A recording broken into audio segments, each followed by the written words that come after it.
Start చేయొచ్చు కదా, అందరు వచ్చేసిందా?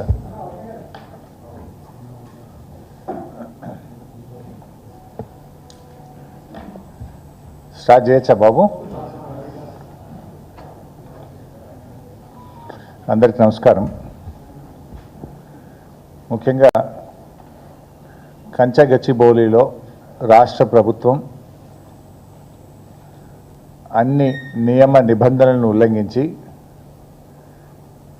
పండగ రోజుల్లో, సెలవు దినాల్లో అడవుల విధ్వంసానికి, వన్యప్రాణుల విధ్వంసానికి పాల్పడినటువంటి తీరును ఈరోజు ఢిల్లీ నుంచి వచ్చినటువంటి సెంట్రల్ ఎన్విరాన్మెంట్ అడ్వైజరీ కమిటీకి వివరించడం జరిగింది.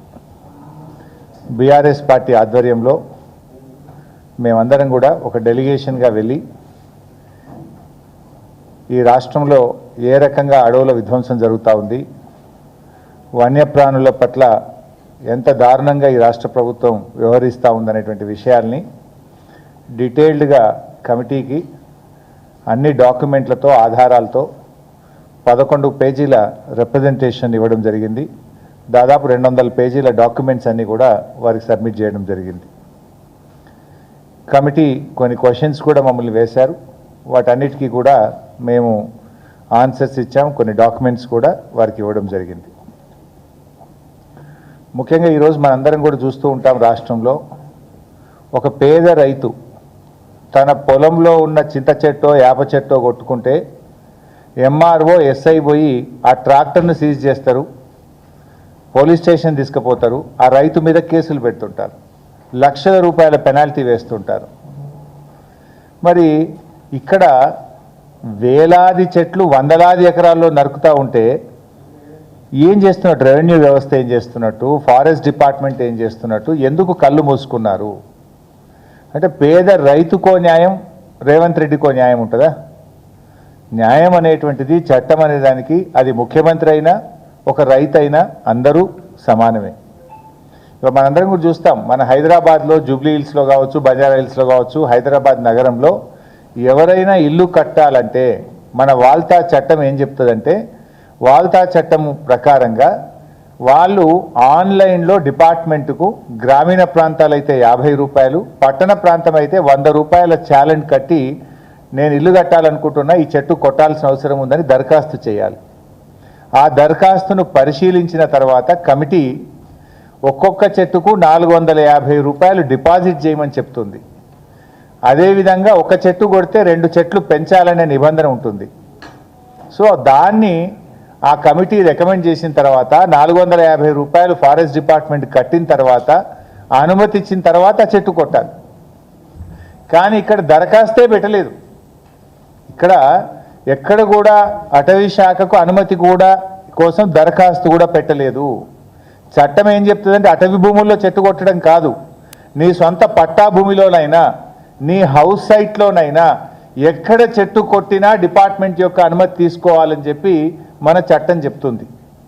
అందుకే మేము చాలా సందర్భాల్లో ఎమ్మెల్యేలుగా మేము కూడా చూస్తుంటాం, మా దగ్గర ఒక రైతు తెలవక, చట్టం మీద అవగాహన లేక ఒక చింత చెట్టో, యాప చెట్టో పంట పండుతలేదు, నీడలో పంట పండలేదని చెట్టు కొడితే ఆ ట్రాక్టర్ సీజ్ చేస్తారు, పనిముట్లు సీజ్ చేస్తారు, రైతు మీద కేసు పెట్టి లక్షల రూపాయల పెనాల్టీలు వేస్తుంటారు.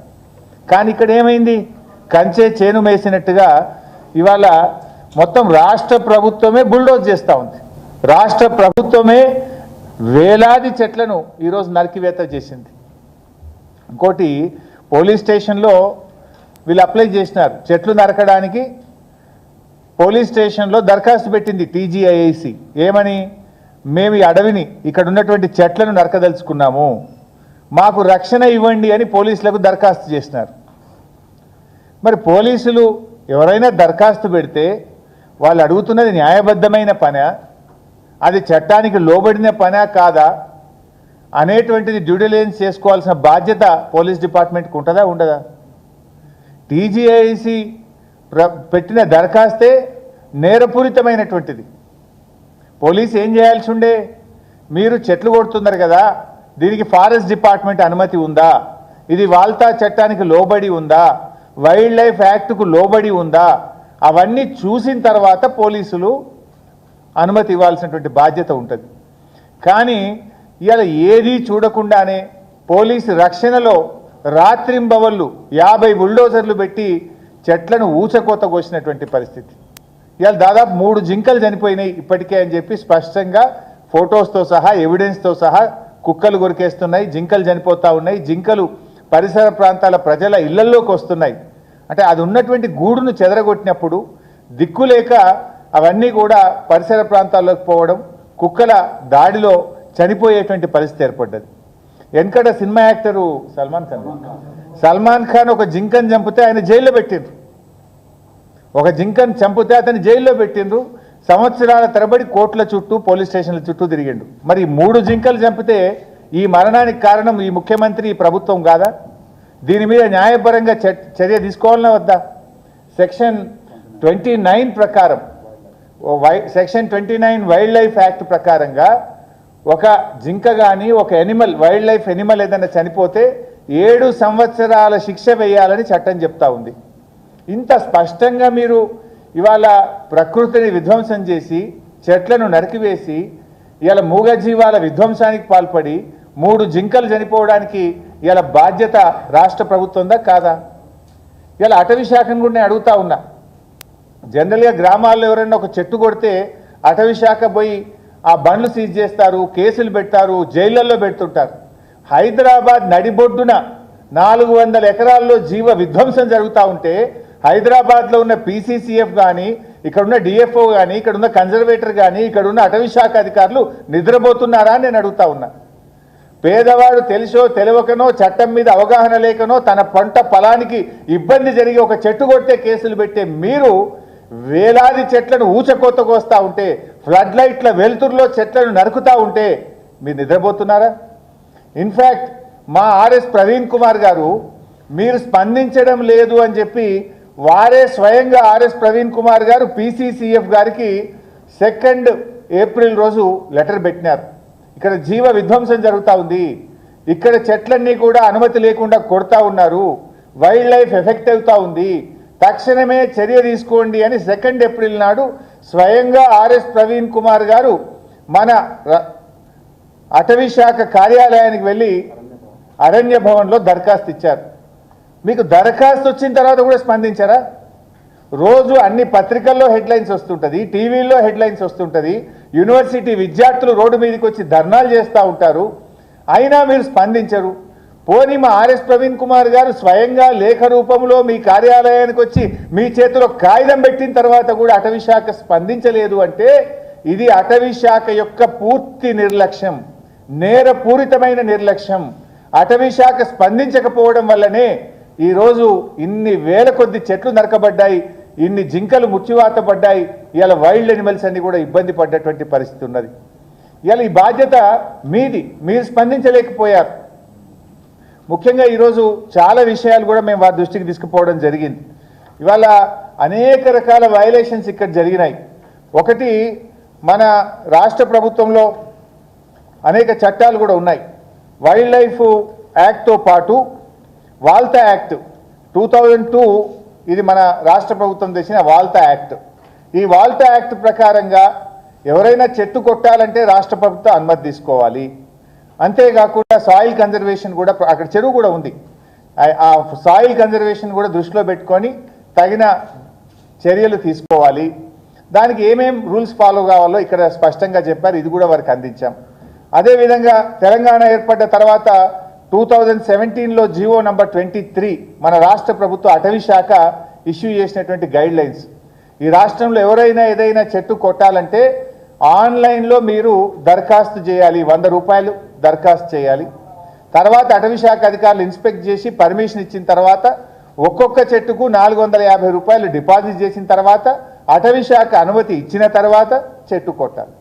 అది అటవీ భూమి కాదు, పట్టా భూమి అయినా, హౌస్ సైట్ అయినా, వ్యవసాయ భూమి అయినా, ప్రభుత్వ భూమి అయినా, అది ఏ భూమి అయినా సరే అనుమతి తప్పనిసరి అని చెప్పి జీవో నంబర్ 23 5/7/2017లో చాలా స్పష్టంగా ఇందులో పేర్కొనబడింది.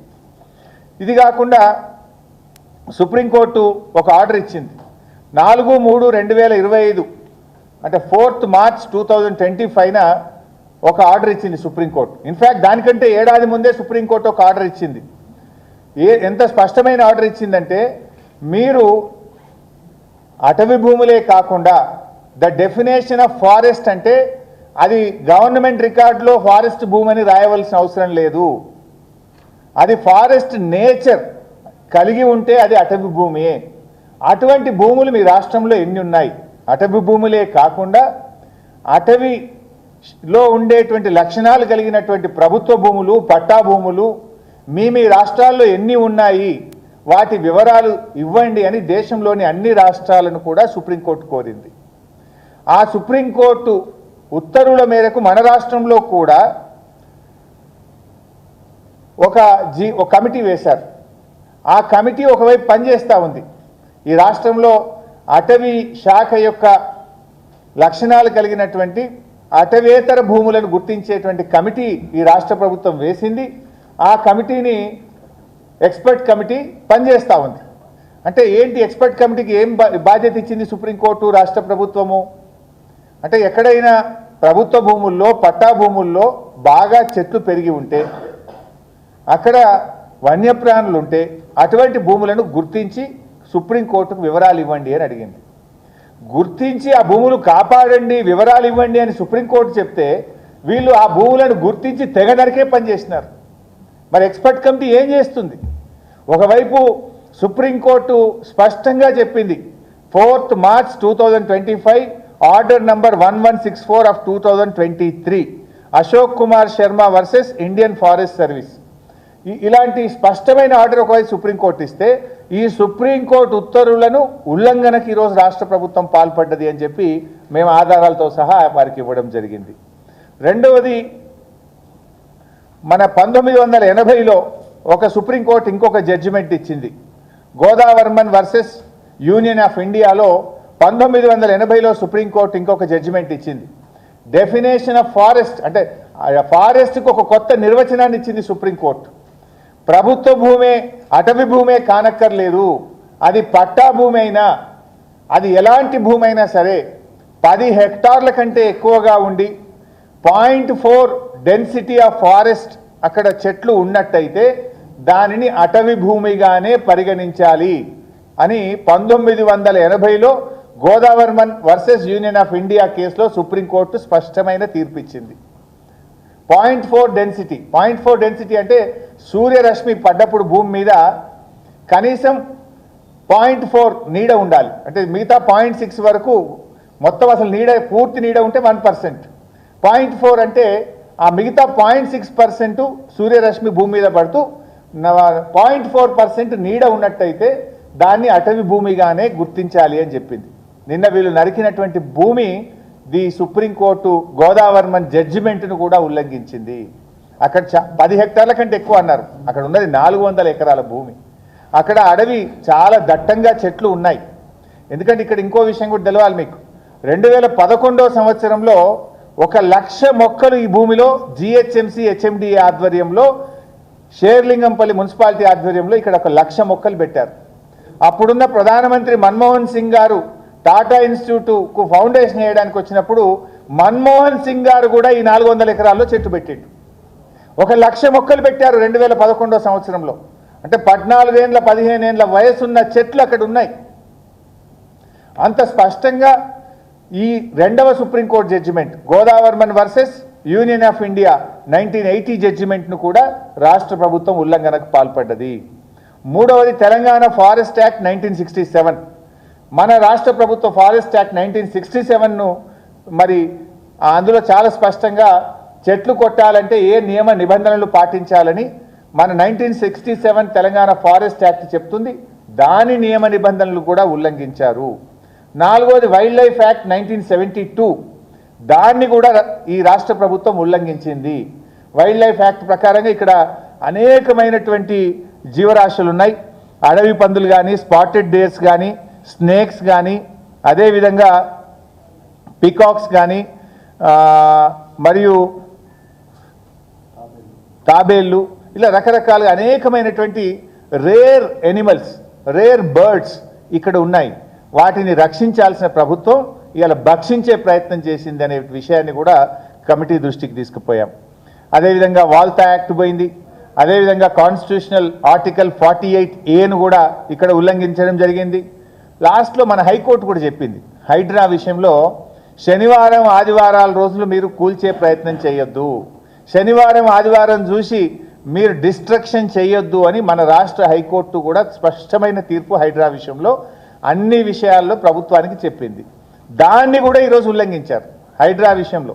ఎట్లా మీరు చూస్తే 31 నాడు ఉగాది, రంజాన్, ఉగాది రంజాను, రంజాన్కు 2 రోజులు సెలవు, ఉగాదికి 1 రోజు సెలవు, ఆదివారం, ఇవన్నీ చూసుకొని ముందే 50 జేసీబీలు తెప్పించి ఆడ పెట్టుకొని కరెక్ట్గా ఆదివారము, ఉగాది, రంజాన్ సెలవు దినాలు చూసుకొని ఈ చెట్లు నరికే కార్యక్రమం చేసిండ్రు. అంటే రాష్ట్ర హైకోర్టు ఉత్తర్వులను కూడా ఉల్లంఘించిండ్రు, సుప్రీంకోర్టు ఉత్తర్వులు ఉల్లంఘించిండ్రు, హైకోర్టు ఉత్తర్వులను ఉల్లంఘించిండ్రు, మీరు వైల్డ్ లైఫ్ యాక్ట్ను ఉల్లంఘించిండ్రు, తెలంగాణ ఫారెస్ట్ యాక్ట్ 1967 ఉల్లంఘించిండ్రు, వాల్టా యాక్ట్ను ఉల్లంఘించిండ్రు. ఇన్ని ఉల్లంఘనలు ఈరోజు ఇక్కడ జరిగినాయి.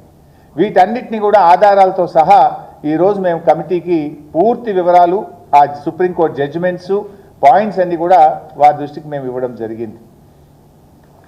అదేవిధంగా ఈ భూమి ఇది హెచ్యుకి సంబంధించిన భూమి. ఈ లెటర్ కూడా మీ అందరికి కూడా మీడియాకు కూడా పంపిస్తాం. ఇందులో చాలా స్పష్టంగా ఈ భూమి హెచ్యుదని చెప్పిన వివరాలు కూడా ఉన్నాయి. 20 నవంబర్ 2012 ఇది 20 నవంబర్ 2012 రోజు అప్పటి జిల్లా కలెక్టర్ గారు CCLAకు రాసిన ఉత్తరం ఇది, ఈ కాపీ. ఇందులో చాలా స్పష్టంగా ఏం రాస్తారంటే, the RDO Chevalla has inspected the proposed land and recommended alienation of land for University of Hyderabad since lands has already been handed over to university in the year 1975. As seen from the inspection reports, the structures are located in the University of Hyderabad enclosed as Annexure 1. I therefore request to kindly recommend the alienation proposals of the land to an extent of 2,185 acres of Kancha Gachibowli and Gopanpalli villages respectively in favor of University of Hyderabad. 2185 ఎకరాలు ఇది already university ఆధీనంలో ఉంది, university పొజిషన్లో ఉంది.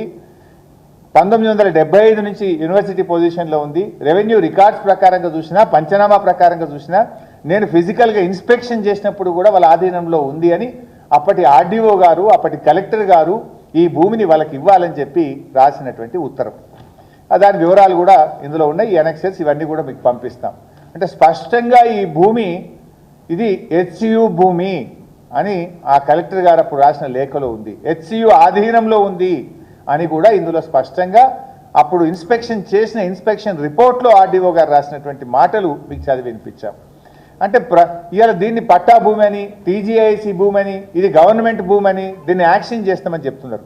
మేము ఇంకో విషయం అడుగుతా ఉన్నాం. డెవలప్మెంట్ విషయంలో మీరు చేయొద్దని మేము అంటలేం. అక్కడ 14,000 ఎకరాలు ఫార్మాసిటీ కోసం సేకరించిన భూమి ఉన్నది కదా. నువ్వు డెవలప్మెంటే చేయాలనుకుంటే, ఇండస్ట్రీస్ పెట్టాలంటే ఏ చెట్లు లేకుండా, ఏ పర్యావరణం దెబ్బతినకుండా 14,000 ఎకరాల ఖాళీ భూమి అక్కడ ఉంది కదా. ఇక్కడ 400 ఎకరాల్లో దట్టమైనటువంటి చెట్లున్నాయి, వన్యప్రాణులు ఉన్నాయి. ఈ భూమినే ఎందుకు కూల్చే ప్రయత్నం చేస్తున్నారని చెప్పి మేము అడుగుతా ఉన్నాం. ఇలా ఈ భూమిని కుదబెట్టి రేవంత్ రెడ్డి ఏం చేసిండంటే ఆల్రెడీ 10,000 కోట్ల రూపాయలు అప్పు తెచ్చిండు. ఈ భూమిని కుదబెట్టి 10,000 కోట్ల అప్పు తెచ్చి రేవంత్ రెడ్డి గారు ఇవాళ ఈ భూమి మీద అప్పు తేవడమే కాదు, మొత్తం మార్టిగేజ్ చేసిండ్రు. ఈ మార్టిగేజ్ డాక్యుమెంట్, ఈ భూమిని మార్టిగేజ్ చేసినటువంటి డాక్యుమెంట్ ఇది. 10,000 కోట్ల రూపాయలు అప్పు తేవడానికి ఈ భూమిని ఒక ఇదే చూడ కళ్ళు కొంచెం వస్తుంది నాకు సైడ్ చిన్నగా ఉన్నది. ఒక లెటర్ ఉంది కదా, అసెంబ్లీ లెటర్ ఉంది కదా, రైట్. ఈ భూమిని డేట్ కూడా ఇస్తాను. రిజిస్ట్రేషన్ ఆఫీస్లో మార్టిగేజ్ చేసినారు. డేట్ ఉంటుంది 2024 నవంబర్ 13, నవంబర్ 22 నవంబర్ 2024, 22 నవంబర్ 2024 నాడు ఈ భూమిని కుదబెట్టు రిజిస్ట్రేషన్ ఆఫీస్లో 10,000 కోట్ల రూపాయలు అప్పు తెచ్చింది. ఇందులో ఇంకా దుర్మార్గం ఏంటంటే, ఈ అప్పు ఇప్పియడానికి ఒక మధ్యలో బ్రోకర్ ఉంటాడు కదా, ఈ అప్పు ఇప్పియడానికి మధ్యలో బ్రోకర్గా వ్యవహరించినటువంటి వ్యక్తికి 169,83,00,000 లంచం ఇచ్చారు. లంచం అంటే బ్రోకర్ ఫీజు ఇచ్చారు. అప్పు ఇప్పించిన బ్రోకర్కు 169,83,00,000 బ్రోకర్ ఫీజు కట్టింది ఈ ప్రభుత్వం అప్పు ఇప్పించినందుకు. ఇది నేను ఉత్తరం చెప్తాను. ఇది అసెంబ్లీలో నేను వేసిన క్వశ్చన్కు రాతపూర్వక సమాధానం, రాష్ట్ర ప్రభుత్వం ఇచ్చిన డాక్యుమెంట్. ఇది నా సొంత కవిత్వం కాదు. నేను స్పష్టంగా ఇందులో ఏమడిగినా అంటే,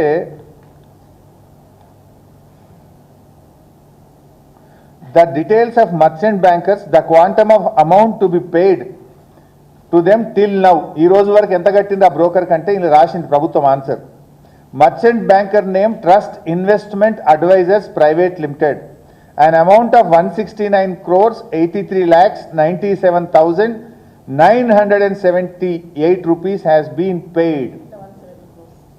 దాదాపు 170 కోట్లు అప్పిప్పించిన బ్రోకర్కు వీళ్ళు డబ్బులు లంచం ఇచ్చిండ్రా, మరి ఫీజు ఇచ్చిండ్రు. ఇది రేవంత్ రెడ్డి ఘనకార్యం ఏంటంటే అప్పు తేవడానికి కూడా బ్రోకర్లను పెట్టుకొని ఆ బ్రోకర్లకు 170 కోట్లు ఇచ్చిండు. ఇది రేవంత్ రెడ్డి నిర్వాకం. ఇప్పుడు ఆ భూమిని తెగనమ్మాలి, ఆ భూమిని అమ్మి ఇంకో 40,000 కోట్లు తేవాలని చెప్పి మళ్ళీ ప్రయత్నం చేస్తున్నాడు. అంటే ఈ రకంగా రాష్ట్ర ప్రభుత్వం పూర్తిగా ఇవాళ బుల్డోజ్ చేస్తూ నియమ నిబంధనల్ని ఉల్లంఘించేటువంటి ప్రయత్నం ఇవాళ రాష్ట్ర ప్రభుత్వం చేస్తూ ఉంది. ఇవాళ సుప్రీంకోర్టు స్పష్టమైన ఆర్డర్ ఇచ్చింది. అక్కడ ఎలాంటి చర్యలు, ఎలాంటి యాక్టివిటీ చేయొద్దు, యాజ్ ఇట్ ఈజ్ నిలిపివేయండి అని చెప్పి సుప్రీంకోర్టు చెప్పింది. సుప్రీంకోర్టు చెప్పిన తర్వాత కూడా ఇవాళ ఢిల్లీ నుంచి కమిటీ వస్తుందని తెలిసి నిన్న రాత్రి పోయి పోలీసుల పహారాలో టీజీఐసి భూమి అని చెప్పి పెద్ద పెద్ద బోర్డులు పెట్టారు నిన్న. ఇది కూడా సుప్రీంకోర్టు ఉల్లంఘన కిందకే వస్తుంది. సుప్రీంకోర్టును ఖతారు చేయకుండా, సుప్రీంకోర్టు యొక్క డైరెక్షన్ను లెక్క చేయకుండా నిన్న పోయి ఈ భూములు టీజీఐసికి సంబంధించినవనే బోర్డులు నిన్న బిగించారు. ఈ విషయం కూడా కమిటీ దృష్టికి తీసుకుపోయినాం. ఇది సుప్రీంకోర్టు యొక్క ఉత్తర్వుల ఉల్లంఘన జరుగుతూ ఉంది. సర్వోన్నత న్యాయస్థానం అంటే లెక్క లేకుండా ఈ ముఖ్యమంత్రి రాష్ట్ర ప్రభుత్వం వ్యవహరిస్తుందని చెప్పి ఈ బోర్డులను కూడా మేము కమిటీ దృష్టికి తీసుకుపోయాం. నిన్న రాత్రి పెట్టారు, నిన్నంత సాయంత్రం ఈ బోర్డులు this land belongs to TGIC అని బోర్డులు పెట్టినారు. Supreme court said not to do any kind of activity, ఏమీ చేయొద్దు అక్కడ, as it is stand still అని చెప్పిన తర్వాత సీసీ కెమెరాలు పెట్టుడు, టీజీఐసికి సంబంధించిన భూమిని బోర్డులు పెట్టి సుప్రీంకోర్టు ఉత్తర్వుల ఉల్లంఘనకు పాల్పడ్డారన్న విషయాన్ని కూడా ఈరోజు మేము కమిటీ దృష్టికి తీసుకుపోయాం. ముఖ్యంగా ఈ రేవంత్ రెడ్డి ఘనకార్యం ఇంకోటి చెప్పాలి. గతంలో మేము తొలి ముఖ్యమంత్రి కేసీఆర్ గారు కొత్త సెక్రటేరియట్ కట్టాలని నిర్ణయం తీసుకున్నారు. మన రాష్ట్ర సచివాలయం బాగా నిర్మించుకుందామని చెప్పి వారు నిర్ణయం తీసుకొని ఆ పాత సచివాలయం, నిజాం కాలంలో నిర్మించిన సచివాలయాన్ని కూల్చివేసి కొత్త సెక్రటేరియట్ పరిపాలనా సౌలభ్యం కోసం, ప్రజలకు మెరుగైన పాలన అందించడం కోసం కొత్త సెక్రటేరియట్ కట్టాలని ముఖ్యమంత్రి గారు అప్పుడు నిర్ణయం తీసుకున్నారు. ఇదే రేవంత్ రెడ్డి ఆ రోజు హైకోర్టుకు పోయిండు, గ్రీన్ ట్రిబ్యునల్కి పోయిండు చెన్నైకి, సుప్రీంకోర్టులో కూడా కేసేసిండు. ఏమని? అరే వీళ్ళు చెట్లు కొడుతురు, చెట్లు అప్పుడు ఉన్నాయో 10-20 చెట్లు కంతే. సెక్రటేరియట్ కట్టడానికి 10-20 చెట్లు, అది కూడా కొట్టలే అప్పుడు ప్రభుత్వం. ఆపండి సెక్రటేరియట్ పనులు ఆపండి అని గ్రీన్ ట్రిబ్యునల్ స్టే ఇవ్వమని అడిగిండు. హైకోర్టుకు పోయి స్టే ఇవ్వండి అని అడిగిండు. సుప్రీంకోర్టుకు పోయి ఈ సెక్రటేరియట్ కట్టద్దు ఆపండి అని చెప్పి కోర్టులలో కేసు చేసిండు రేవంత్ రెడ్డి. ఏమని పోయిండు రేవంత్ రెడ్డి? చెట్లు కొట్టద్దు అని పోయిండు. కానీ అప్పుడు బీఆర్ఎస్ ప్రభుత్వం మేము అన్ని రూల్స్ అండ్ రెగ్యులేషన్స్ ఫాలో అయినాం. వాల్తా యాక్ట్ ప్రకారంగా దరఖాస్తు చేసి ఒక్కొక్క చెట్టుకు ఫీజు కట్టి ఆ చెట్లను రీప్లేస్ చేసి అన్ని అనుమతులు తీసుకొని మేము చేసినాం కనుక ఆనాటి రేవంత్ రెడ్డి కేసును హైకోర్టు కొట్టేసింది, సుప్రీంకోర్టు కొట్టేసింది, గ్రీన్ ట్రిబ్యునల్ కూడా కొట్టేసింది. మరి నేను రేవంత్ రెడ్డికి ఇవన్నీ తెలియయా? నువ్వు ఆనాటి సెక్రటరియట్లో 5-10 చెట్లు కొట్టొద్దనే నువ్వు కేసులు వేసినోనివి, 1000 చెట్లు కొట్టడానికి ఏ అనుమతి లేకుండా నువ్వు ఎట్లా చేసినావు అంటున్నా. అంటే ఇది లెక్కలేనితనమా? ఇది బరి తెగింప? ఇది నేరపూరితమైన నిర్లక్ష్యం కాదా? అందువల్లనే కఠినంగా చర్యలు తీసుకోవాలి. దీంట్లో బాధ్యులైన వారు ఎవరైనా, ఎంతటి వారైనా కఠినమైన చర్యలు తీసుకోవాలని చెప్పి మేము కమిటీని కోరాం. నువ్వు ఆనాడు 5-10 చెట్లు ఉంటేనే తప్పు, ఇది నీకు సెక్రటేరియటే కట్టద్దు అని కేసులు పెట్టినవి, ఇవాళ 100 ఎకరాల్లో లక్షల కొద్ది చెట్లు కొట్టడం is it not a negligence? Criminal negligence. అందువల్ల దీని మీద యాక్షన్ తీసుకోవాలి. అందరిలా ముఖ్యమంత్రి నుంచి మొదలుకుంటే అటవీ శాఖ అధికారులు కానీ, చీఫ్ సెక్రటరీ గారు కానీ, మన పోలీస్ డిపార్ట్మెంటు నిర్లక్ష్యం కూడా ఉంది. ఇప్పుడు ఒక నేరం చేయడానికి పోతున్నా నాకు రక్షణ ఇవ్వంటే పోలీసులు రక్షణ ఇస్తారా? రక్షణ ఎప్పుడు ఇవ్వాలి? రక్షణ ఇచ్చే ముందు, ప్రొటెక్షన్ ఇచ్చే ముందు దేనికోసం దరఖాస్తు వచ్చింది, అది చట్టానికి లోబడిన పనా, చట్టాన్ని ఉల్లంఘించినటువంటి పనా, డ్యూ డిలిజెన్స్ చేసుకోవాల్సిన బాధ్యత పోలీసులకు లేదా? అంటే పోలీస్ డిపార్ట్మెంట్ కూడా కళ్ళు మూసుకొని ఇలా ప్రొటెక్షన్ ఇచ్చి విద్యార్థుల మీద లాఠీ చార్జ్ చేసి దగ్గరుండి ఈ జీవ విధ్వంసంలో భాగస్వామ్యమైంది పోలీస్ డిపార్ట్మెంట్. ఈ రోజు కూడా 2 విద్యార్థులు జైల్లోనే ఉన్నారు. 6 కేసులు ఇలా పిల్లల మీద పెడితే ఇవాళ కూడా పిల్లలు జైల్లోనే ఉన్నారు. అక్రమ కేసు కాదా? మీరు నేరం చేసి అన్యాయాన్ని ప్రశ్నించిన పాపానికి పిల్లల్ని జైల్లో పెట్టారు. ఆ పిల్లలు చేసిన పాపం ఏంది? మీరు ఫారెస్ట్ కన్జర్వేషన్ యాక్ట్ను ఉల్లంఘిస్తున్నారు, మీరు వైల్డ్ లైఫ్ యాక్ట్ను ఉల్లంఘిస్తున్నారు, మీరు వాల్తా యాక్ట్ను ఉల్లంఘిస్తున్నారు, మీరు చట్టాన్ని ఉల్లంఘిస్తున్నారు, ఇది తప్పు అని ప్రశ్నించిన పాపానికి పిల్లల మీద అక్రమ కేసులు పెట్టి జైల్లో పెట్టారు. 10 రోజులైంది ఇలా పిల్లలు జైల్లో ఉన్నారు. ఇంకా ఇలా గమ్మత్ జోకు, ముఖ్యమంత్రి ఏమో ఆయన్నే హోంమంత్రి, ఆయన్నే ముఖ్యమంత్రి, పిల్లల మీద లాఠీ చార్జ్ చేయించింది, పిల్లల్ని కేసులు పెట్టింది, పిల్లలను జైలు వేసింది హోంమంత్రిగా ముఖ్యమంత్రిగా రేవంత్ రెడ్డి. కానీ ఆ పిల్లల్ని విడుదల చేయమని చెప్తాడు ఉప ముఖ్యమంత్రి. అంటే ఒక ఆయన కేసు పెట్టి లోపలేయమంటాడు, ఒక ఆయన ఇడిపియమంటాడా? ఇదేమి నవ్వులాటనా ఇది? బేషరతుగా క్షమాపణ చెప్పాలి రేవంత్ రెడ్డి. ఆ పిల్లల్ని ఇలా అన్యాయంగా జైల్లో పెట్టినావు, ఆ పిల్లల భవిష్యత్తును దెబ్బతీసినావు. ఆ పిల్లలు ఈ దేశంలో సుప్రీంకోర్టు చట్టాలను, భారత రాజ్యాంగాన్ని, అటవీ చట్టాలను, వైల్డ్ లైఫ్ చట్టాలను వాటిని కాపాడండి అని చెప్పి దేశం కోసం, ప్రకృతి కోసం, అడవుల కోసం, చెట్ల కోసం, పర్యావరణం కోసం, ప్రజల కోసం ఆ పిల్లలు పోరాడింది. ఆ పిల్లలకు అండగా ఉండాల్సింది పోయి రక్షించాల్సిన వాడే భక్షించే విధంగా ఈ ప్రభుత్వం ప్రయత్నం చేసింది. ప్రభుత్వం చేయాల్సిన పనిని పిల్లలు చేశారు. సిగ్గుపడి తలదించుకొని ఆ పిల్లలు న్యాయంగా అడిగినటువంటి దాన్ని మీరు స్వీకరించాల్సింది పోయి ఆ పిల్లల్ని జైల్లో పెట్టారా అని చెప్పి నేను అడుగుతా ఉన్నా. ఇది చాలా దుర్మార్గమైనటువంటి విషయం. సో ఈ విషయాలన్నీ కూడా ఈరోజు వారి దృష్టికి మేము తీసుకుపోయాం.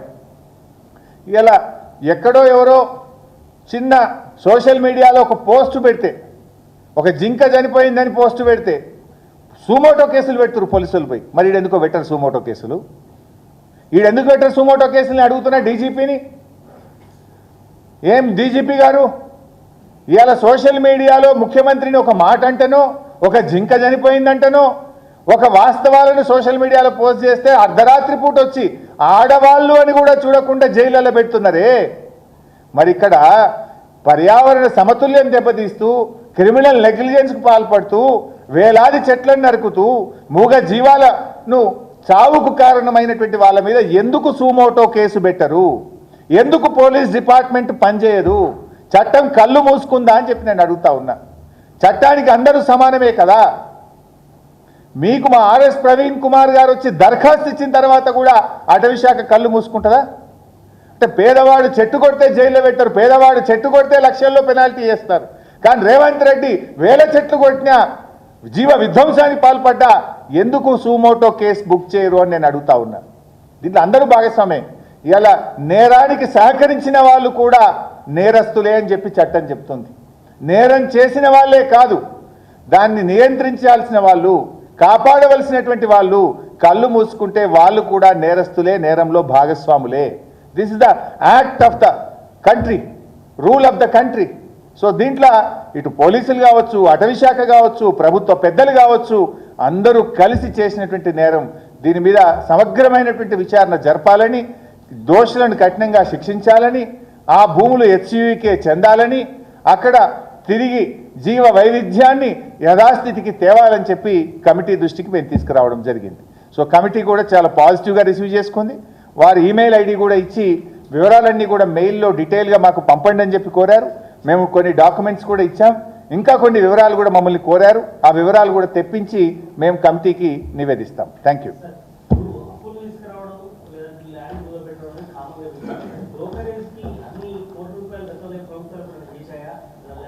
బ్రోకరేజ్ ఫీజు ఇచ్చిన ఘనత రేవంత్ రెడ్డికే దక్కుతుంది. ఈ రాష్ట్ర చరిత్రలో ఇట్లా 169 కోట్లు బ్రోకరేజ్ ఫీజు ఇచ్చి అప్పుకు బ్రోకరేజ్ ఫీ మా మీదనేమో బురద చల్లిండ్రు, వీళ్ళు ఎక్కువ మిత్తికి అప్పు తెచ్చిండ్రు అని. మేము తెచ్చిందేం ప్రైవేట్ బ్యాంకులలో తేలే, కేంద్ర ప్రభుత్వ సంస్థ పిఎఫ్సి ఆర్ఈసి దగ్గర మేము ఆ రోజుల్లో రుణం తెచ్చాం.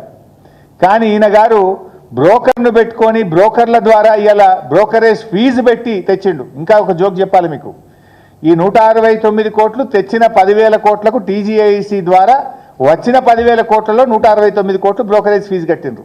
ఇప్పుడు ఇదే బ్రోకర్కు ఇంకో 20,000 కోట్ల అప్పుదేమని హెచ్ఎండిఏ ద్వారా వీళ్ళకి బాధ్యత అప్పచెప్పింది ఆల్రెడీ. ఇప్పుడు దానికి ఎంత ఫీజు కట్టారో ఇంకా రావాలి. మొన్న క్వశ్చన్ వేసిన అసెంబ్లీలో వేస్తే ఆన్సర్ ఇచ్చిండ్రు, ఇదే బ్రోకర్ని పెట్టుకున్నాం, 20,000 కోట్లు హెచ్ఎండిఏ భూములు కుదబెట్టి హెచ్ఎండిఏ ఆస్తులు కుదబెట్టి ఇంకో 20,000 కోట్లు అప్పుదేమన్నాం, దానికి కూడా ఇదే బ్రోకర్ను ఫైనల్ చేసినాం అని ఆన్సర్ ఇచ్చింది. నేను అడిగిన ఏం భూములు కుదబెడతారు అని అడిగితే ఆన్సర్ ఏంటంటే ఇంకా ఏ భూములు కుదబెట్టాలని బ్రోకరును హెచ్ఎండిఏ మాట్లాడుకుంటున్నారు. ఆ బ్రోకర్కు నచ్చిన భూములు, బ్రోకర్కు ఆయనకు సూటబుల్ అనుకున్న భూములను కుదబెడతాం, అవి టాక్స్ ఈజ్ ఆన్ మాట్లాడుకుంటున్నారు ఇద్దరు. నిర్ణయం అయిన తర్వాత భూములు కుదబెడతాం, ఆ బ్రోకర్కు ఫీజు ఇస్తాం, ఇంక 20,000 కోట్లు హెచ్ఎండిఏకి అప్పు తెస్తామన్నారు. ఇప్పుడు ఆ బ్రోకర్ను పెట్టుకొని ఇప్పుడు టీజీఐసీలో 10,000 తెచ్చిండ్రు, హెచ్ఎండిఏలు 20,000 కోట్లు తెచ్చిండ్రు, రేపు హెచ్ఎండబ్ల్యూఎస్ మెట్రో వాటర్ వర్క్స్కి తెస్తారట, అదే బ్రోకర్కు జిహెచ్ఎంసీ కూడా తెస్తారట. మొత్తం ఒక 50,000 కోట్లు ఈ బ్రోకర్ని అడ్డం పెట్టుకొని ఈయన బాంబేకి చెందిన ప్రముఖ చార్టెడ్ అకౌంటెంట్ బోరా గారు ఆ బ్రోకర్కి సంబంధించిన కంపెనీ పెట్టుకొని 1,000 కోట్ల రూపాయల అప్పులు తెచ్చి 100 కోట్ల రూపాయల బ్రోకర్ ఫీజు చెల్లించే ఒక కుట్ర, దాని వెనుక కమిషన్లు కథా కార్యక్రమం ఇంకా చాలా ఉన్నాయి, సందర్భం వచ్చినప్పుడు చెప్తాం. Thank you. మాకు ఇది సుప్రీంకోర్టు పంపిన కమిటీ, కేంద్రం పంపిన కమిటీ కాదు, ఇది సుప్రీంకోర్టు ఆదేశాలతో సిఈఏ వచ్చింది. సర్వోన్నత న్యాయస్థానం మీద మాకు సంపూర్ణమైన నమ్మకం ఉంది. ఈ సిఈఏ రిపోర్ట్ సార్ ఇది సర్వోన్నత న్యాయస్థానం సుప్రీంకోర్టు పంపినటువంటి కమిటీ, సుప్రీంకోర్టు డైరెక్షన్లో కమిటీ ఇన్స్పెక్షన్కి వచ్చింది కనుక మాకు సంపూర్ణమైన నమ్మకం ఉంది. డెఫినెట్గా ఈ కమిటీ రిపోర్ట్ మీద సిఈఏ మరి రిపోర్టు మీద సుప్రీంకోర్టు సరి అయినటువంటి నిర్ణయం తీసుకుంటుందనేటువంటి విశ్వాసం మాకుంది.